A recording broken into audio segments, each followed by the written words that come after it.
Hello বন্ধুরা, welcome back to my channel. তো আমি শিখা নিয়ে আসলাম আবারও একটি নতুন ব্লগ। তোমরা সবাই কেমন আছো? আশা করি সবাই ভালো আছো।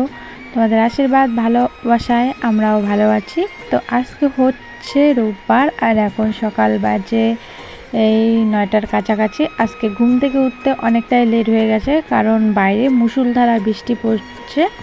বৃষ্টিতে উঠে কি আর করব, তবুও উঠলাম। আর এদিকে তারপরে আমি ঘর দুপুরগুলো ঝাড় দিয়ে নিলাম, আর মা কিন্তু উঠানটা ঝাড় দিয়ে নিয়েছে। আর আমি এদিকে দেখো বাসন কোসনগুলো মেজে নিচ্ছি। আর এখনও দেখো টিপটাপ টিপটাপ করে বৃষ্টি পড়ছে।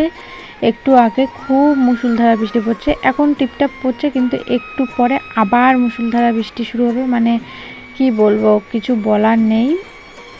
বাসন কোসন মেজে তারপরে চলে এসেছি এই যে জামা কাপড়গুলো ওইদিকে কেচে দিতে। কালকে বিকেলে চান করা হয়েছিল আর রেখে দেওয়া হয়েছিল। কালকে আকাশটা ভালোই ছিল, আজকে যে এরকম হবে বুঝতেই পারিনি। আর তারপরে আমি ব্রাশ নিয়ে মাঠে চলে এসেছি। আর মাঠের অবস্থাটা দেখো, একদম মাঠে জল জমে গেছে। আর কি বলতো, মানে রাতে না প্রচণ্ড পরিমাণে বৃষ্টি হয়, জানো তো, প্রচণ্ড পরিমাণে, একদম কি বলবো, চালে জল ধরে না। তারপরে আমি বাড়িতে এসে চান ধান করে এই যে ফুল তুলে নিচ্ছি। এখন আমি ঠাকুর পুজো দেব। আর এদিকে ফুল তুলতে তুলতে আমার মেয়ে গিয়েছিল ওই যে দিদা বাড়িতে। তো দিদা বাড়ি থেকে দেখো ছাতা মাথায় দিয়ে আসছে, কি সুন্দর করে, দেখে না খুব ভালো লাগছে। তো বন্ধুরা, যে ফুল তোলা কমপ্লিট, এখন বাড়ির ফুলগুলো তুলে নেব। আর ফুল তুলতে গিয়ে আমি একদম ভিজে জল, গাছের জল দিয়ে আমার পুরো গা ভিজে গেছে। বৃষ্টি তো নেই আমার মনে, আমি ঠাকুর পুজো দিচ্ছি আর ঠাকুরগুলো মুছে নিচ্ছি। আর এইদিকে যে এত মুষলধারা বৃষ্টি আসবে আমি ভাবতেও পারিনি। খুব মুষলধারা বৃষ্টি, ছাতা নিয়ে কাজ করছিলাম, ছাতা কি বলবো, তা তবুও ভিজে যাচ্ছি। তারপরে রাগ উঠে ছাতাটাকে ফেলিয়ে দিলাম, বলো যা আবার ভিজবো, আবার চান করব। তো এদিকে দেখো আমি গোবিন্দ মন্দিরে চলে এসেছি। আর আমরা গ্রামে থাকি, তো আমাদের রোদ বৃষ্টি যেটাই হোক, আমাদের কিন্তু সংসারের কাজ করতেই হয়।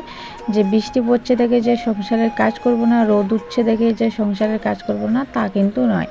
আমি বলে না, গ্রামে যারা যারা থাকে প্রত্যেককেই কিন্তু এইভাবেই কিন্তু ভিজে, বৃষ্টি হলে ভিজে কাজ করে, রোদ হলেও রোদের মধ্যেই কাজ করে। আমরা তো বাড়িতে তবুও কাজ করি, যারা চাষবাস করে তাদের তো আবার জমিতে যেতে হয়। এদিকে চা খাচ্ছে, মেয়েকে বলছে খেতে, মেয়ে খাবে না, আমার উপর রাগ দেখাচ্ছে। আকাশটা পরিষ্কার হলো আর জামা কাপড়গুলো দেখো সমস্ত এখানে এসে মেলে দিলাম। আর আজকে দেখো রোদ নেই, আজকে আমি কত জামা কাপড় কেচেছি। মানে কালকে বিকেলের জামা কাপড়, আজকের জামা কাপড় একদম ভরে গেছে। কালকে আকাশটা ভালো ছিল, কিন্তু হঠাৎ করে কালকে রাত থেকে প্রচণ্ড পরিমাণে বৃষ্টি। তো তারপরে এদিকে আমি দেখো কচু পাতা তুলতে চলে এসেছি। আমাদের বাড়িতে একটা আজকে দারুণ রেসিপি হবে, তার জন্য মা বললো যে কচু পাতা তুলে নিয়ে তো তাই আমি এদিকে কচু পাতা নিয়ে যাচ্ছি। তো মা আর আমি মিলে সবজি কেটে নিলাম, কেটে নিয়ে এখন আমি যাচ্ছি দোকানে। আমাদের বাড়িতে একটা আজকে স্পেশাল জিনিস রান্না করা হবে, আমাদের রাজবংশীদের স্পেশাল খাবার। তো সেটার জন্য একটা জিনিস লাগবে, সেই জিনিসটা আমাদের ঘরে নেই, তাই দোকান থেকে নিয়ে যাচ্ছি। খাওয়ার সোডা। তো খাওয়ার সোডা দিয়ে কি হয় অনেকেই জানো, অনেকেই জানো না। তা কি হচ্ছে না হচ্ছে তোমাদেরকে শেয়ার করছি। তো এই যে হচ্ছে আমাদের স্পেশাল রেসিপি, কি বলো তো, এটা ছেঁকা রান্না করব। দেখো সবার প্রথমে এদিকে রসুন, শিদল, লঙ্কাগুলোকে ভালো করে ভেজে নিলাম। তারপরে এই যে সজনা পাতা আর কচু পাতা দিয়ে দিলাম, দিয়ে এটাকে একটু নাড়াচাড়া করে নিয়ে এটার মধ্যে জল দিয়ে দিব। তারপরে দিয়ে দিব কিন্তু খাওয়ার সোডা, পরিমাণ মতো লবণ। এই রান্নাতে কোনো রকম মশলা লাগে না, তেল লাগে না, শুধু লবণ আর এই যে খাওয়া সোডা হলেই কিন্তু হয়ে যায়। তো এটা তো আমার ফেভারিট খাবার। তো ছাকা কিন্তু সবাই রান্না করতে পারে না, আমিও কিন্তু আগে রান্না করতে পারতাম না, বিয়ের পরেই শিখেছি। মানে বিয়ের পরে আমার শাশুড়ি মা আমাকে রান্না করতে বলেছিল, আমি কিন্তু পারিনি। তারপরে আস্তে আস্তে সব কিছুই শিখে গেছি।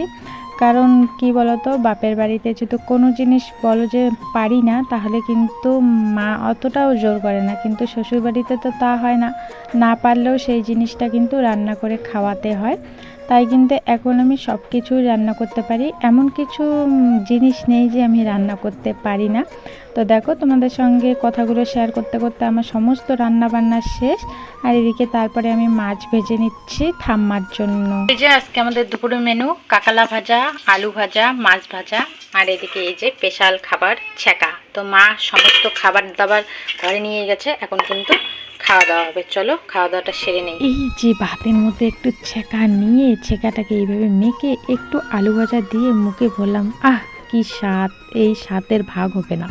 তারপরে খাওয়া দাওয়া করে একটা জবরদস্তি ঘুম দিয়েছি, দিয়ে ঘুম থেকে উঠে এখন জামা কাপড়গুলো নিয়ে যাচ্ছি। মা এদিকে উঠান বাড়ি কর্তব্য সব ঝাড় দিয়েছে, আর কাপড় জামাগুলো মানে শুকায়নি, একটু একটু করে না ভিজাই আছে, তো কালকে দিলে শুকিয়ে যাবে। আর এদিকে তারপরে গরু ছাগলগুলোকেও নিয়ে যাচ্ছি, গরু ছাগলগুলোকে নিয়ে মাকে দিচ্ছি, মা কিন্তু গোয়ালের মধ্যে বেঁধে দিচ্ছে। সবার প্রথমে বড়টাকে নিয়ে গেলাম, তারপরে এদিকে ছোটোটাকে নিয়ে গেলাম। আর এইদিকে আমার দেখো ভাস্তি দুটো, মেয়ে দুটো আর একটা ভাস্তি মিলে এদিকে দেখো খেলা করছে, গল্প করছে। তো আমিও এসে একটু ভাবলাম যে চলো তোমাদের সঙ্গে শেয়ার করলাম।